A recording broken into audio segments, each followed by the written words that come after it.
Good morning, Crosspoint. Welcome. My name is Angela. And to our East End, good morning and welcome to you. And to our viewers who are watching us online, good morning and welcome to you all also.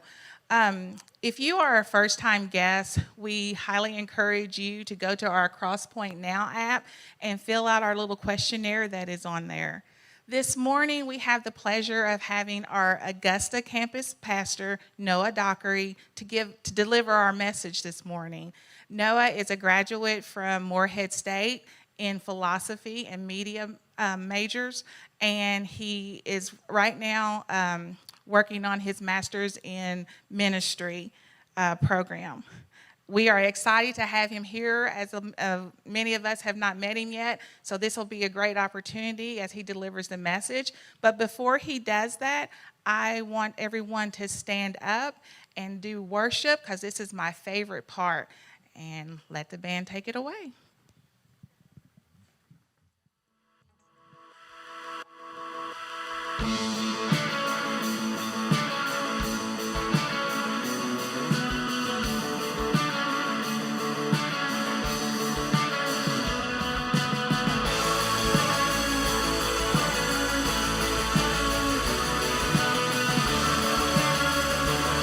Together, let praise.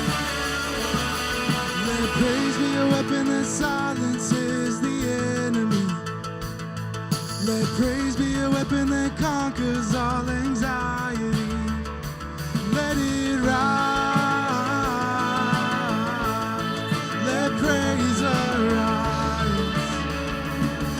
We sing your name in the dark and it changes everything. We sing with all we are and claim your victory. Let it rise.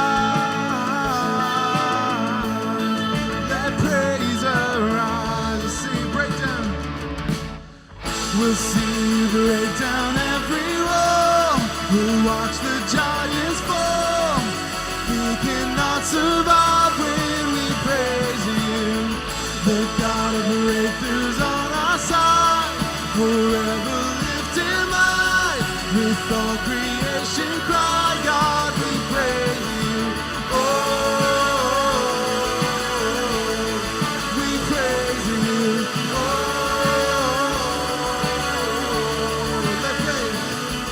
let faith be a song that overcomes the raging sea.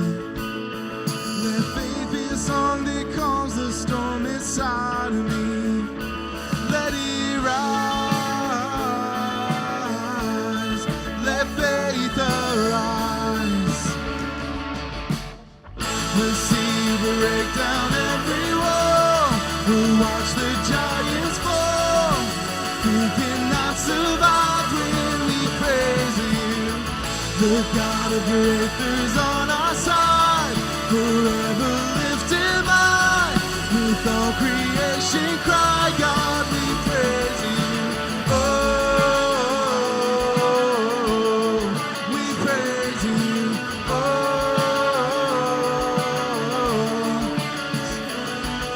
this is what living looks like. This is what freedom feels like. This is what heaven sounds like. We praise you. We praise you. This is what living looks like. This is what freedom feels like. This is what heaven sounds like. We praise you, we praise you. This is what living looks like. This is what freedom feels like. This is what heaven sounds like. We praise you, we praise you. This is what living looks like. This is what freedom feels like. This is what heaven sounds like. We praise you, we praise. We'll see you break down every wall. We'll watch the giants fall. We cannot survive when we praise you. The God of breakthroughs on our side, forever lifted high. With all creation cry, God, we praise you. We'll see you break down every wall. We'll watch the giants fall. We cannot survive when we praise you. The God Victor's on our side, forever lifted high. With all creation cry, God, we praise you. Oh, we praise you. Oh, we praise you. Oh, we praise you. Oh, we praise you. Amen. Let's celebrate him. Amen.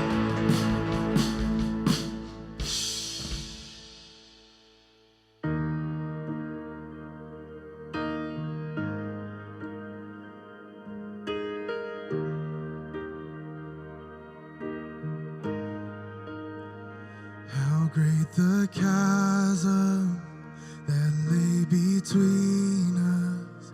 How high the mountain I could not climb. In desperation, I turned to heaven and spoke your name into the night. Then through the darkness, your loving kindness tore through the shadows of my soul. The work is finished, the end is written. Jesus Christ, my living hope. Who could imagine so great a mercy? What heart could fathom such boundless grace? The God of ages stepped down from glory to wear my sin and bear my shame. The cross has spoken, I am forgiven. The King of Kings calls me his own. Beautiful Savior, I'm yours forever. Jesus Christ, my living hope. Hallelujah, praise the one who set me free. Hallelujah, death has lost its grip on me. You have broken every chain. There's salvation in your name, Jesus Christ, my living hope. Hallelujah, praise the one who set me free. Hallelujah, death has lost its grip on me. You have broken every chain.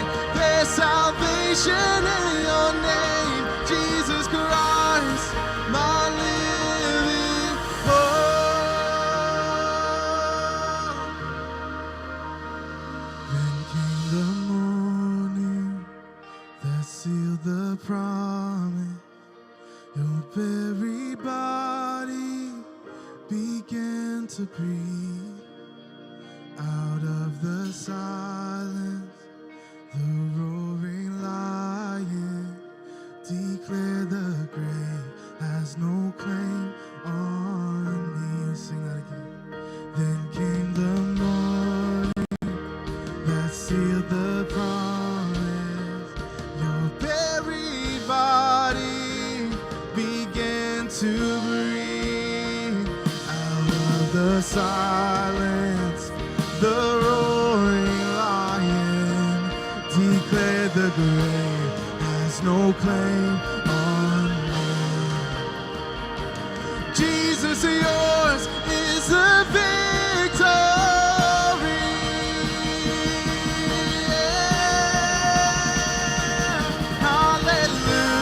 Hallelujah, praise the one who set me free. Hallelujah, death has lost its grip on me. You have broken every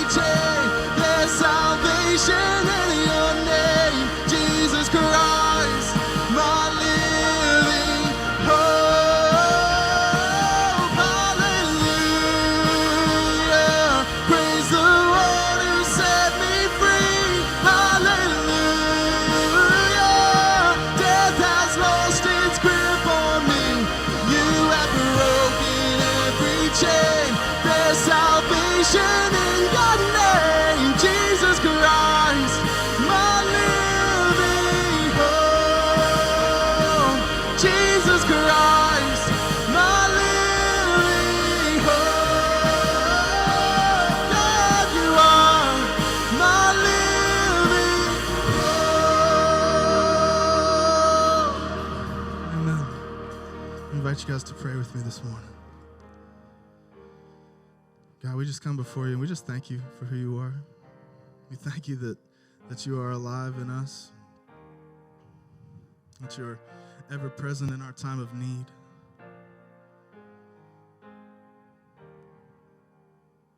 And that you died for us, that you came to earth and died for us. We celebrate you here, God. We celebrate you for being the one who set us free. We celebrate you for being consistent and constant, that we don't have to worry about you changing. We don't have to worry that when our anxiety rises up and when our fears rise up, Father, you are constant and steadfast and never changing, never failing, never faltering. And that we know we can believe firmly that you will stay the same because you have proven it time and time again in the good and the bad, in the joy and the anguish, Father. You were good and you were true time and time again. So we thank you and we celebrate you and we honor you here today. We love you. And it's all in your name that we pray. Amen. You guys can be seated.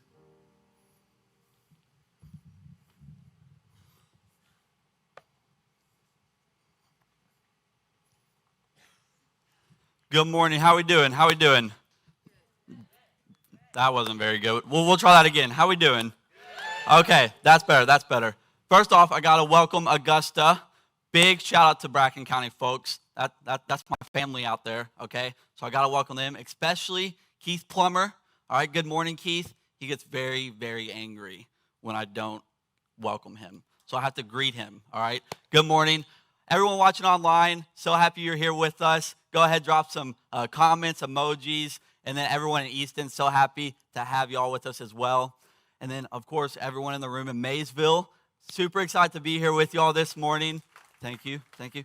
You'll learn that I enjoy being interactive, all right? So when I ask a question, I'm going to need, like, hands or, like, woo, something, or else it's going to be real awkward, all right? I promise. So first off, go ahead, turn to the person next to you and just be like, oh, hey, glad you're here this morning. Glad you're here. Yeah, good. And then if there's someone next to you, go ahead and say, oh, you come here often? No? Well, you should, sinner. All right, go ahead, do it. You can do it. I promise. No, but I know what all of y'all are thinking. You're a little confused. When did Chad get so young and good looking? I get it. Okay, he grew hair in a week. I get it, okay? I promise. No, in all honesty, today I am going to see how many things I can get away with before Chad contemplates firing me. And so I know that he's really nervous right now watching. And so, Chad, it's okay. I want to reassure you that I will not say anything that Austin wouldn't say. And that gives me a lot of leeway. So that's a lot of leeway, I promise. The way that I see this, though, is I'm like the second-string quarterback, all right, for any of you all who watch football. Chad's the starting quarterback. When your starting quarterback gets hurt, bruised thumb, can't pick up the ball, you got to call in the backup. And nobody really wants the backup in, all right? So I get it. Y'all are like, oh, my God. We'll pray about it. I get it. You all want Chad Current on stage, and that's okay. But Chad's not with us right now, so you are stuck with the backup. And here's the thing. I know that I'm in a place with a lot of Kentucky football fans. So you all should be happy because you all are used to not having a quarterback in the game anyways. So that's my only sports joke, okay? If you're offended or if you get offended at any point throughout the service, you can email ccurrent@crosspointonline.net. He would love to take care of it. I promise, okay? No, but in all seriousness, my name's Noah Dockery. I'm the Augusta campus pastor, as Angela was saying. I'm super excited to be with you all this morning. I've never been in Maysville for a Sunday morning, so I honestly don't know any of you, like most likely. But I was here for the senior service a few weeks ago. That was just our reopening service, so Not many people are here, so I am extremely thrilled to be here with you guys. And I want to start off by asking you a question. How many of you all feel like you're going through a battle right now that you can't win? Anyone? Anyone? I know, two hands. I got 12 battles going on right now, I get it. And how many of you wish that you had the right weapons to kind of claim victory over this battle? Yes, I get it, right here. I'm glad that 3 of you wish that you all had the right weapons, all right? Well, what if I told you that it's not about the weapons that you carry into battle, but it's about the perspective that you have going into battle? No. I want the weapons. My battle's so big. I feel like I need a tank. I get it. I promise I get it. I've been there. I've been to the point where it feels like my battle is so big that if there's not a nuclear bomb called in, your boy's losing. There's no way that I'm going into battle alone and winning that. I get it. I promise. I've been to the point, in all honesty, where it feels like you have 12,000 enemies, and they all have these big AKs and RPGs, and they're shooting at you. And I'm behind a tree branch, not a tree stump, a tree branch. So that big. You're oh. And then I got a little Nerf pistol. Go, pew, pew. While they're just launching rockets and shooting, I'm like, oh my gosh, there ain't no way. I'm done for. It's over. I get it. I've been to that point before, and I'm sure that all of you all have as well. And that's what I want to talk about today. So if you have your Bibles, go ahead and turn to 1 Samuel 14. And if you don't, then that's okay. It'll be on the screen for you sinners. That was a joke. I'm sorry. If you're offended, again, you can email eboys@crosspointonline.net. Eli would love to take care of that for you at some point in the week. But before I jump into 1 Samuel 14, it's really important to lay some context. So I'm going to be honest. There's a lot of scripture coming at you today. All right? So in order to talk about 1 Samuel 14, got to talk about chapter 13. All right? So you got to stick with me. So who's ready? Who's ready to get started? All right, we got 2 people ready to go. All right, so basically, Saul had an army. When I say Saul, I'm not talking about, Saul to Paul, Saul, Old Testament. 2 different people. Saul had an army of about 3,000. That's a pretty significant size army, in my opinion. All right, Saul had 2,000 of them, and then his son Jonathan had 1,000. 2,000 plus 1,000 equals? Good. You didn't know I was a math teacher, too. That was a joke. I haven't taken math since high school. The Philistines, though, at this time, had a massive army. So you're like, oh, Saul has 3,000 people. That's a lot of people. But the Philistines gathered men to fight Saul's 3,000. And so in verse 5, this is what it says. The Philistines gathered to fight against Israel. Israel was Saul's people. 3,000 chariots, 6,000 horsemen, and troops as numerous as the sand on the seashore. Uh-oh. Saul had 3,000 men. They had 3,000 chariots. I don't even know what a chariot is, but it don't sound good. I'm going to be honest. If I was a troop in Saul's army and I knew they had that many people, you know where I'm running? I'm running home. I'm going to be home faster than Usain Bolt. You're going to have to shoot me down or catch me before I start running, because I am not sticking around, because guess what? That says death. 3,000 chariots, 6,000 horsemen, and enough troops like sand on a seashore. Yep. So far, it's not looking good for Saul, if you all haven't caught that. But this is exactly what his troops did. They ran away. In verse 6, it says, the men of Israel, Saul's troops, saw that they were in trouble because the troops were in a difficult situation. They hid in caves and thickets, among rocks, and in holes and cisterns. I feel like that's what all of us would do, right? In all honesty. We see that massive army coming, we're turning around and we're running. We're hiding in holes, jumping under our bed, hiding in a closet, wherever we can go. But basically, while Saul is waiting and trying to figure out, coming up with a plan on what to do against the Philistines, his army behind him is running away and betraying him. So I can only imagine that Saul at this point feels completely alone and betrayed. How many of us have felt like that before? Yeah, same, for sure.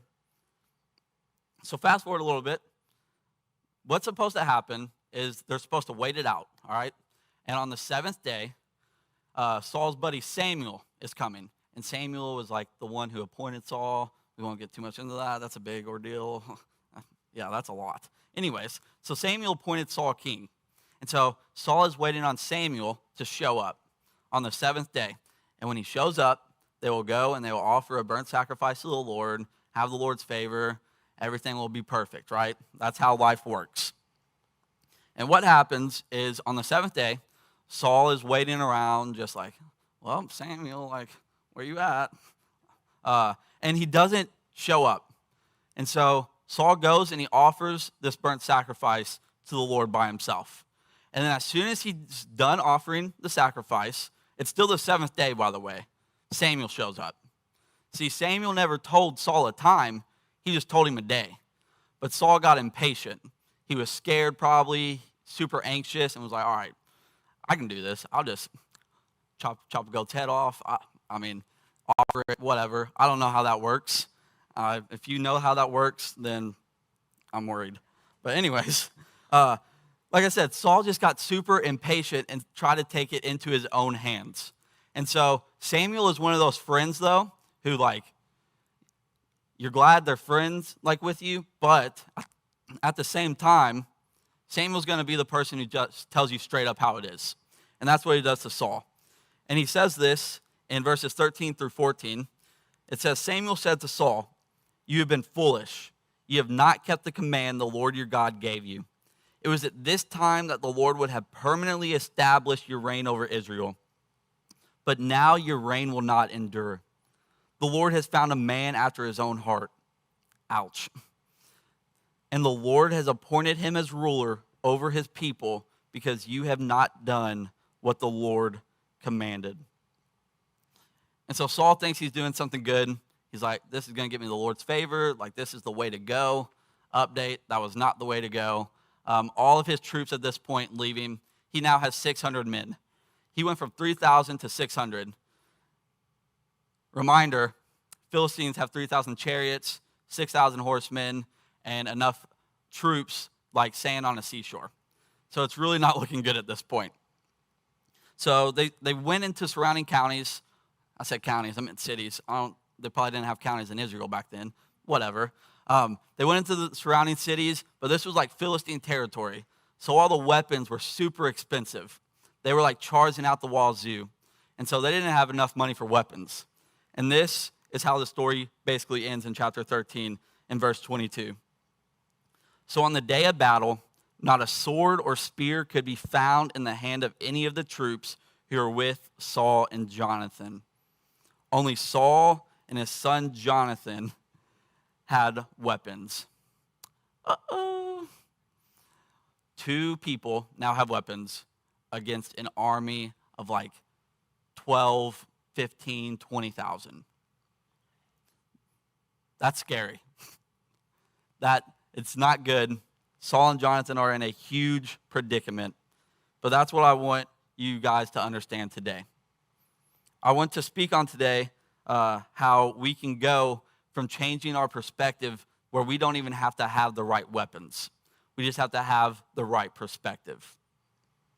And so I want to tell a story, and I'll go ahead and this is going to be a journey. We're going to have to journey through this story and everything, but I promise, just stick with me, and we'll get to the destination.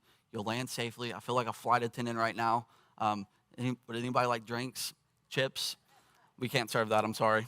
I want to tell a story from my own personal life. So I went to Florida about 2 years ago. It was just kind of a nice, chill week. My aunt and uncle and cousins live in Florida. We went down to visit them, and we're just hanging out. The week after, I'm supposed to fly to Ghana, Africa for a mission trip. So this was just one of those vacations where it's like the calm before the chaos. Like, I am just sitting back, relaxing, going on walks. And then all of a sudden, for some reason, we were like, you know what? It's a really good idea to go canoeing and kayaking down a river in Florida. Mind you, Florida has a lot of gators. So this was like, I mean, it's kind of a good idea, I guess. Like, it'll feel good until you see a gator, and then, paddling so fast. So I was waiting for, like, the helper person who kind of, like, puts you in a kayak, and then it's like, all right, go on. And also, this was my first time ever kayaking. So I had no idea what I was doing. I didn't know how to turn. I didn't know, like, where you were supposed to stay. Didn't know how close to the bank you were supposed to get. All that good stuff. So this helper dude, whatever, kind of looking like John B. from Outer Banks. If you've seen that show, you get it. If not, I'm sorry you didn't get that reference. But he gets in, and he's helping my cousins and aunts and uncles into the canoe, and they just start paddling. They're having a good time. Helps in my other two cousins into their kayaks. They're chilling, waiting for me to hop in. And then, as I am waiting to hop into my kayak, my mom and my dad are getting a canoe. They've never canoed together, all right? So this was about to get interesting.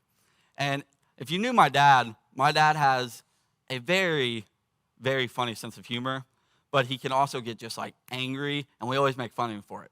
There was a story when we were in Pittsburgh, and he was eating an ice cream cone, and like he passed a cop, and he made up in his head that it was like illegal to eat it while you drove in the state of Pittsburgh. And so he's eating an ice cream cone, and he's speeding, and he passes this cop, and he's just like, uh-oh. He's like, hold my cone, Rhonda. And he passes the cone, and we make fun of him for that all the time. We searched it. That's not a law in Pittsburgh, by the way. You can eat an ice cream cone while you drive. So you don't have to worry about that. But basically, my dad gets into the back of the canoe, and as soon as he gets in, he sits down, and his face like goes from here to, his mood just changed. And the boat started rocking, and he was like, oh my, this is not going to be good. My mom, she gets in next in the front. She steps in. My dad's already in the back. Now the boat's really starting to rock. My dad, before my mom is even in the boat, is just not having it. He's like, all right, we're not canoeing today. Like, this is a dumb idea. This is stupid. Who thought of this? And I'm like, you calm down. Like, I'm going to enjoy it. I don't even know what I'm doing. So my mom gets in. As soon as she sits down, the boat's rocking a little more. My dad's in the back, and he just goes, Rhonda, don't rock the boat. I'm like, Dad, like, you got to sit still too. Like, she ain't over there doing this. Like, you all got to work together. And he is just, Rhonda, stop rocking the boat. I'm like, oh, we haven't even taken off. We have a 2-hour trip down the river, and we're already here. We're done. We are absolutely done. So I get into my kayak, just little Noah, just trying to figure out what he's doing. It's not going well, I'll be honest. I see my parents up there fighting. I'm like, this is a great day. I can't ask them for help. They don't know what they're doing either. And so kayaking, I'm like, you know what? I don't know. I don't know how I can do this. I was kind of really worried about seeing a gator and snakes. There's one thing in this world that I hate. It's snakes. So I was worried about seeing like snakes in the water. Like everyone had their feet hanging out on the sides. I'm like, nope. I got 2 hours. 2 hours. You got this. And I am terrified. So at the start, I just start thinking to myself, like, perhaps I can do this. Perhaps I can learn how to kayak. Perhaps I can learn how to steer left and right. Like, we'll see. I had a little bit of faith, from the word perhaps. It's not like I'm saying, oh, yeah, I got this. Let's go. Like, no, I perhaps got it. Like, it's one of those things where you have 1 foot in and 1 foot out. You don't know which one you want. I'm not completely in, so I'm halfway in, halfway out. I'm in the kayak, but I'm not really enjoying it at this point. I got a lot going on. And so the only thing at this point that's kind of, helping me and calm me down is if I look to my left and straight, I can see my parents. And that's the only thing that's giving me hope because I know I'm not doing as bad as them. They are yelling at each other, and it's still going, don't rock the boat, Rhonda. And my mom's just going, I won't rock the boat if you stop yelling. I'm like, oh my gosh, we're done. Like, let's just get over with. I hope we see a gator, then we can turn back. It's a lot shorter ride that way than it is that way. Let's just turn around and go back. It was not a good sight to see, I promise. I straight up afterwards, we get in the car, we're leaving, and we're going back to my aunt and uncle's house. I get in the back seat, and I'm like, so where are we going? And they're like, home. Do you need anything? That's what my dad asked. And I said, no, I just thought we were going to the courthouse to sign the divorce papers. I thought that we were on the way. I was like, gosh, all the thoughts running through my mind. Am I going to have to, live with my dad, my mom? It was just a canoe trip. I didn't know it was going to go like this. And so, anyways, I continue to figure out kayaking, I'm steering. Perhaps I can do this. Perhaps. And then I began saying, as I figured it out, I was like, oh, shoot. I started talking to myself in the third person because I'm a freak, I guess. And I was like, you know what? He has got this thing down. He has got this. Dang. Let's go. I'm figuring it out. I'm like, I'm flying down the river at this point. I'm like, Mom and Dad, see ya. I'm like, I don't want to be anywhere near y'all right now. Y'all are having enough problems. And so my perspective, though, changed from perhaps to has. You see that? I went from perhaps I can do this to, oh, he has got this kayaking thing down. And that was what the issue was in my parents' canoe. They were living in the perhaps. And honestly, they may not have even made it to the perhaps they can do this. They may have just been like, oh, we ain't doing this at all. But if they were living in the perhaps, the way I kind of see it going is they were telling the Lord, well, perhaps we can go home a little early, God. Take me with you because I want to get out of this canoe. That's what I imagine their perhaps being. And so while I was still trying to figure this out, I realized how my perspective was changing from perhaps to has. And that's what happens in 1 Samuel 14. It is a move from the has or from the perhaps to the has. And so in 14, verse 1, it says, that same day, Saul's son Jonathan said to the attendant or the armor bearer who carried his weapons, come on, let's cross over to the Philistine garrison on the other side. However, he did not tell his father Saul. We've all been there. We all have done something and not told our parents. It's okay, Jonathan, do your thing. But here's the thing. First off, an armor bearer is just like a squire, basically, in medieval times, just someone who kind of carries the weapons around, like a servant, just in case that was a little confusing. But Saul at this point is really sad. If you kind of fast forward to a next verse, he's just chilling under a tree, pouting. Why is this happening? This is stupid. We've all been there. We've all just sat in our rooms and pouted about something we didn't get. It's fine. When we don't get, that Xbox for Christmas, just, why, Mom? Why'd you have to give me a candy cane? We broke. An Xbox? Daggone. I could barely afford the candy cane. But Jonathan, on the other hand, while Saul is pouting and weeping, Jonathan's coming up with a plan.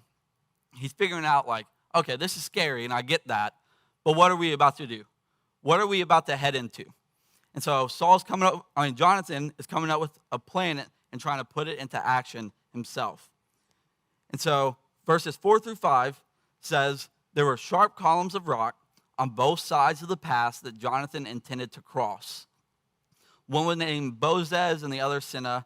One stood to the north and the other to the south. And the reason I wanted to bring this up is that the battle is obviously on the other side of this pass that he has to go across, right? Right? There it is. See? Interactive. And so it's on the other side. And what this verse explains is that it's a difficult trip. There's rocks. He's going to have to parkour. He's going to have to crawl under, bounce from rock to rock, climb over things. It's not going to be easy. It's not just a bridge over to the other side. It is a difficult journey. You continue in verse 6, and it says, Jonathan said to the attendant who carried his weapons, come on, let's cross over to the garrison of these uncircumcised men. Perhaps the Lord will help us. Nothing can keep the Lord from saving, whether by many or by few. Perhaps. perhaps the Lord will help us. See, perhaps for Jonathan and all of us is showing a little bit of faith, which is better than no faith, but it's still just like half in, half out. Perhaps the Lord will help us. And see, when we face battles, we tend to live in the perhaps. That's the reality of it. When we face our own battles, this is usually where we live. This is usually where we pack up our tent and just plant it in the ground and stay for a while because it's comfortable. You don't have as much at stake because if you're living in the haves, then if God doesn't do what you want, it hurts. It hurts a lot worse. But in the perhaps, it's like, perhaps it'll happen. Like if it does, cool, like awesome. But if it doesn't, like, oh well. And that's where Jonathan was at right now. He was kind of at that point where for us, it's like perhaps I can get into college. Perhaps I will find someone who loves me. Perhaps I can beat my pornography addiction. Perhaps I will overcome my habit, hurt, or a hang-up. Perhaps I will overcome this cancer that the doctor just diagnosed me with. Perhaps becomes the place we live in the face of our battles. And see, in February of 2019, actually we'll rewind a little bit. We'll go to 2018. My cousin, she was 19 years old, was diagnosed with ovarian cancer. And so in December of 2018, she found out she was in remission. We celebrated, really cool, like this is awesome. She had been battling it for a few months. But at the same point, we were still all like living in this perhaps. Perhaps it will come back, perhaps. By January, so just 1 month later, January 2019, my cousin found out the cancer was back, and it was stronger and more aggressive than it had been. And she had been given just a few weeks to live. Fast forward to the first week of February, my uncle, who I wasn't really that close with, he ended up being hospitalized and a few days later passed away. The next week, my Aunt Audrey, who is the wife to my uncle who just passed away, who I'm super close with, kind of like a third grandma to me, so to speak, like whatever my mom's mom did, my other grandma, like Aunt Audrey would do too. So we were always doing everything growing up together. So Aunt Audrey was like that third grandma for me. And just knowing that she had been going through this like heartbreak and this loss of her husband, like just tore me apart. So a few weeks later, 1 week later, she was found unresponsive in her house. And I was like, oh my gosh, like what next? A few days later, my Aunt Audrey passed away. So at this point, I've lost 2 family members in the matter of 2 weeks. At this point, I'm not even in the perhaps. I am far away from that. That's a long road in itself. The next week, my cousin Brandy, February 23rd, I went to bed, full intentions of waking up the next morning to travel back home to Louisville and just visit her. She had just been given a few days left, and so I was headed over to Louisville to spend just a day with her. I hadn't seen her in a while, and little did I know that instead of going home on February 24th to visit Brandy, I'd be going home to help my parents and my aunt and uncle and my family plan a funeral. 3 family members gone, just like out of nowhere in the matter of 3 weeks. I was in the perhaps. Perhaps the Lord still loves me. Perhaps. I think I just broke my mic. I did. Chad should have thought about this. See? Give me a minute. I blame Christian. He kind of jinxed me on this. He said, it's crazy having a lot of money on your ear right now, isn't it? I was like, don't tell me that. Daggone, bro. Can I get a handheld? Anyone in the back? I'll hold it like this for now because, we're just going for it. But I was in the perhaps at this point. Seriously. Perhaps God loves me, but he did just take 3 family members away, like in the matter of an instant. Perhaps the Lord is powerful, yet he did just let a 19-year-old die of cancer. Perhaps I will overcome this depression and anxiety, but I also have this anxiety of getting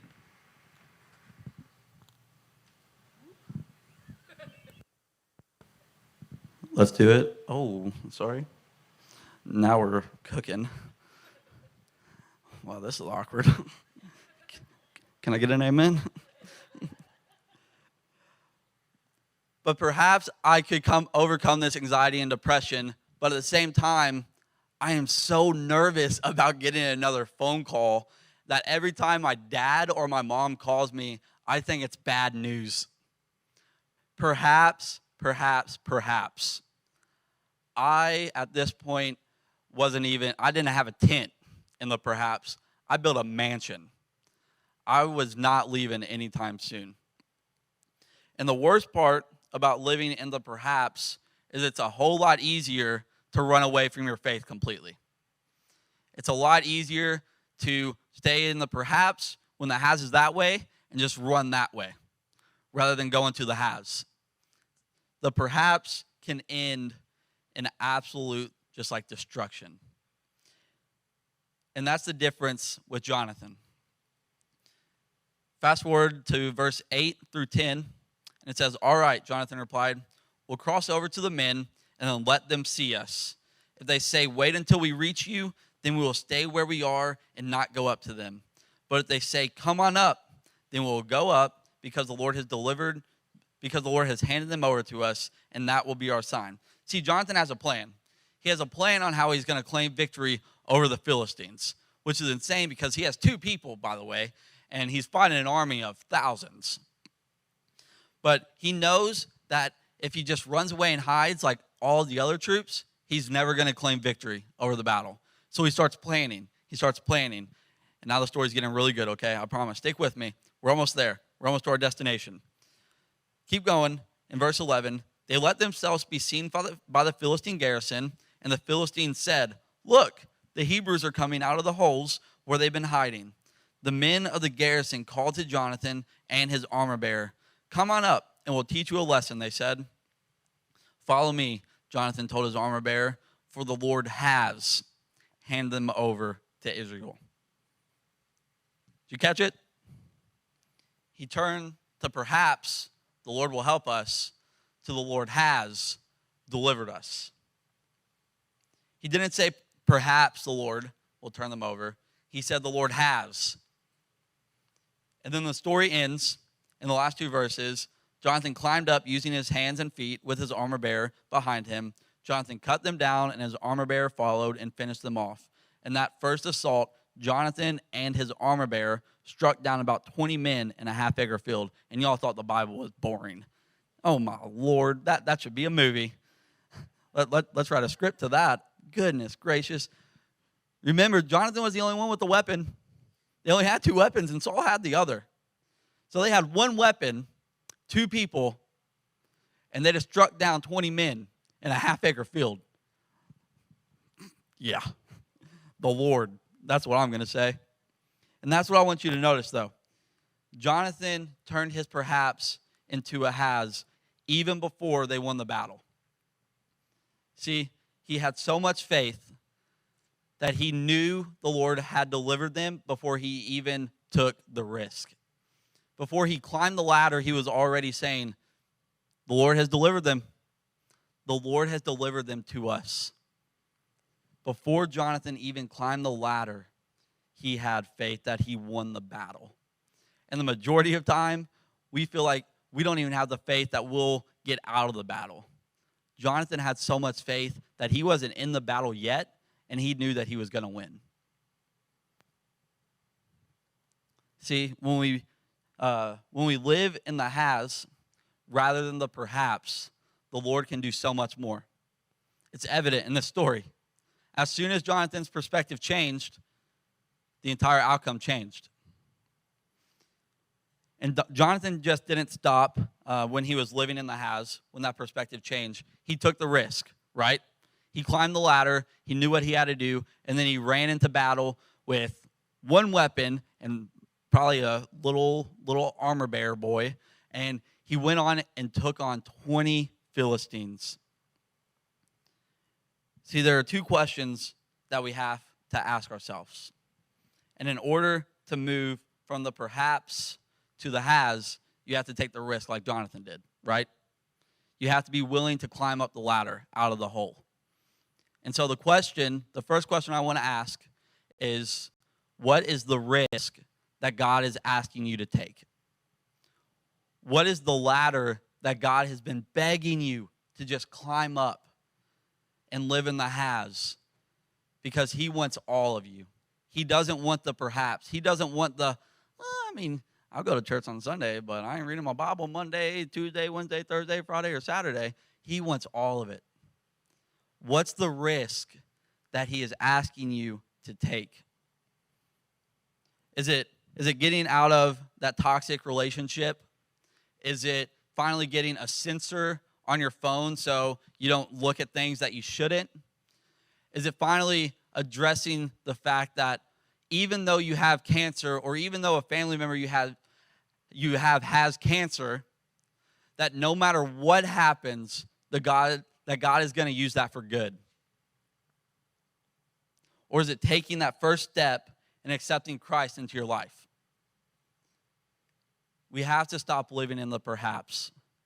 We have to pack our bags and move over to the has, because he wants all of it. And the second question that I want you to ask yourself is, who is your armor bearer? Who is your armor bearer? Who is that person who is right behind you, ready to go to battle, even when they know that you're outnumbered? Even when they know that the odds of you winning are slim. Who's that person who's going to say what the armor bearer does in verse 7 when he says, "Do what is in your heart, Jonathan. You choose. I'm right here with you, whatever you decide." Who is that person in your life? And if you don't have that person, I suggest you start looking. Because here's the truth. There's many of times in our life where we're going to be like Saul's troops, and we're going to run away, we're going to hide in a hole, and then we'll be climbing out, and we won't ever know when we're almost at the top.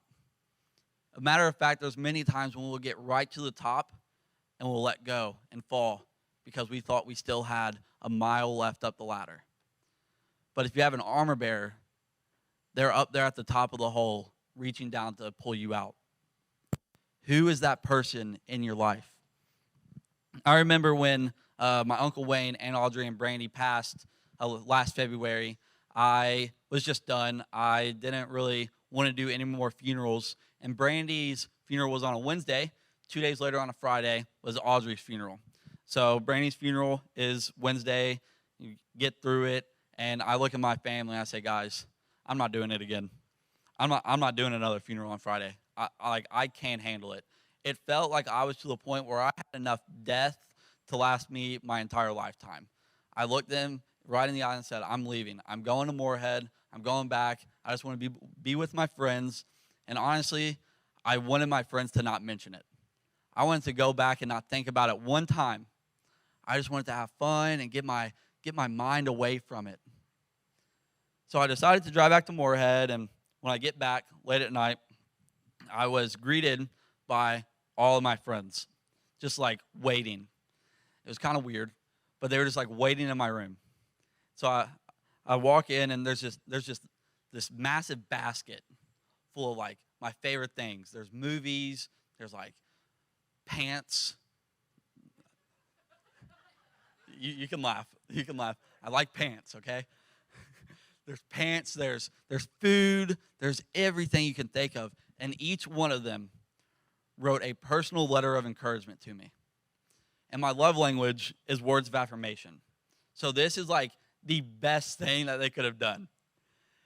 And I just sit there and I realize, like, dang, I don't have one armor bearer. I have an army. And it was in that moment that I decided to move from the perhaps to the has for the rest of my life. I said, God, you can have it all. You can have the good times, you can have the bad times. Take it all away from me and just let me focus on you. He surrounded me with the best people. Just like Jonathan had his armor bearer, I had everyone back in Moorhead just waiting. It was the best thing that could have happened in my life. See, when I went from the perhaps to the has, I realized that God has delivered Brandy and beat her cancer because now she's at home with him. I realized that he has delivered Aunt Audrey from the heartbreak because now she's in heaven with her husband. I realized that he has delivered me from my anxiety and depression, even if I don't feel it yet, because he's going to get me there in his time. No matter what, as long as I just give it all to him, he will provide. And so right now I'm going to pass it to Sahara and Augusta and Pastor Jeremiah in Easton. But I want to end with one verse in Ecclesiastes. And this is what it says. 2 are better than 1 because they have a good reward for their efforts. For if either falls, his companion can lift him up. But pity the one who falls without another to lift him up. Also, if 2 lie down together, they can keep warm. But how can one person alone keep warm? And if someone overpowers one person, 2 can resist him. A cord of 3 strands is not easily broken. See, it's to get out of the perhaps and move into the has. And the first step to doing that is making sure you have a relationship with Jesus. And so if you don't have that today, I want to invite you to really consider that. Because he has and he will always deliver you from the bad things in your life, I promise. And it may not feel like that right now, but stick with it.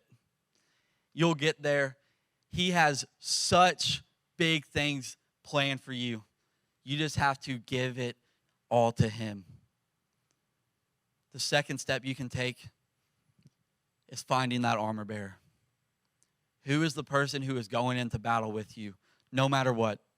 Even when you're outnumbered, even when it looks like hell is, you have to walk through hell to get to the other side. No matter what, who is your armor bearer? Let's pray.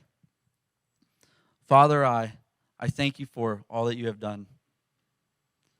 I thank you for the love and the compassion that you give to us. And Lord, as we move throughout the rest of our week and the month and the year, we have a lot of battles going on right now. But God, I pray that you give us the courage and the desire to just look at you and say, God, you can have it all. You can have the good and the bad. And let us just focus on your presence and allow us to not do it alone.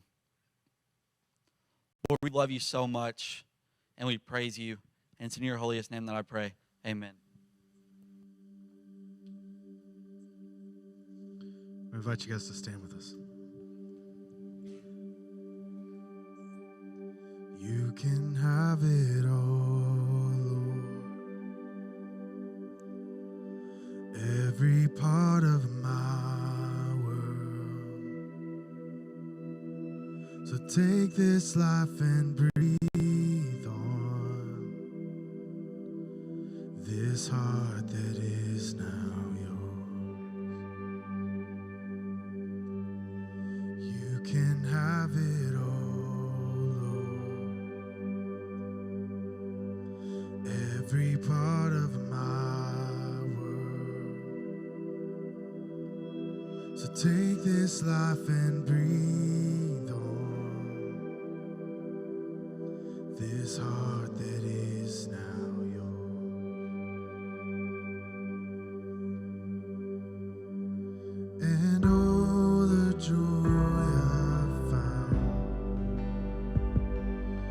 surrendering my crowns at the feet of the King, who surrendered everything. And oh, the peace that comes when I'm broken and undone by your unfailing grace. I can lift my voice and say, you can have it all, Lord. Every part of my world. Take this life and breathe on this heart that is now yours. You can have it all, Lord. Every part of my world. So take this life and breathe on this heart that is now yours.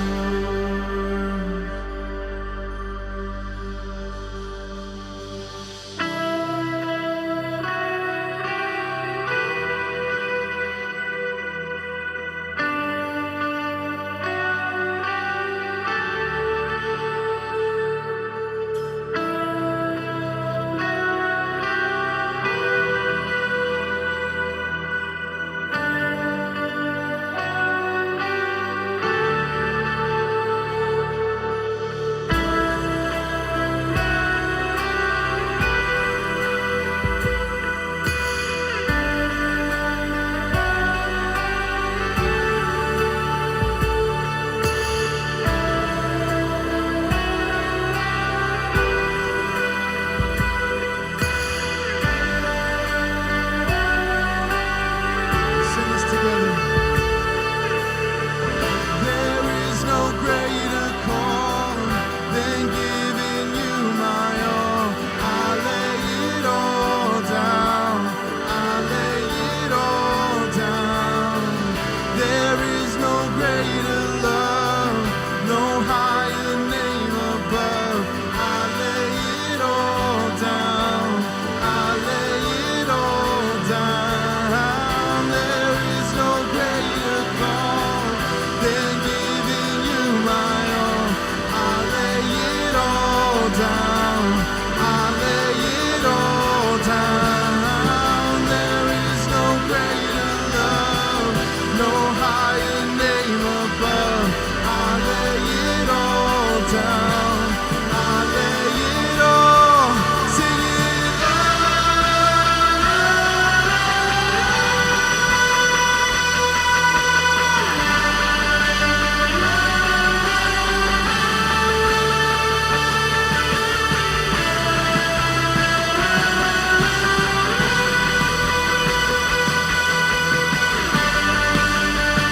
Sing this together. You can have it all. 'Cause you can have it all, Lord. Every part of my world. So take this life and breathe on this heart that is.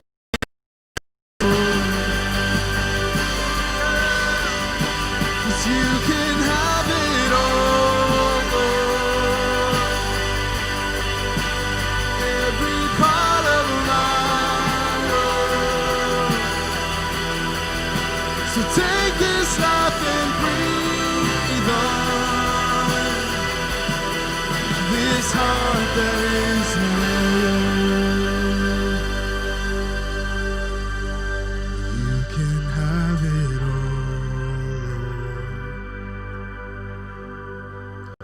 Every part of my world. Take this life and breathe on this heart that is now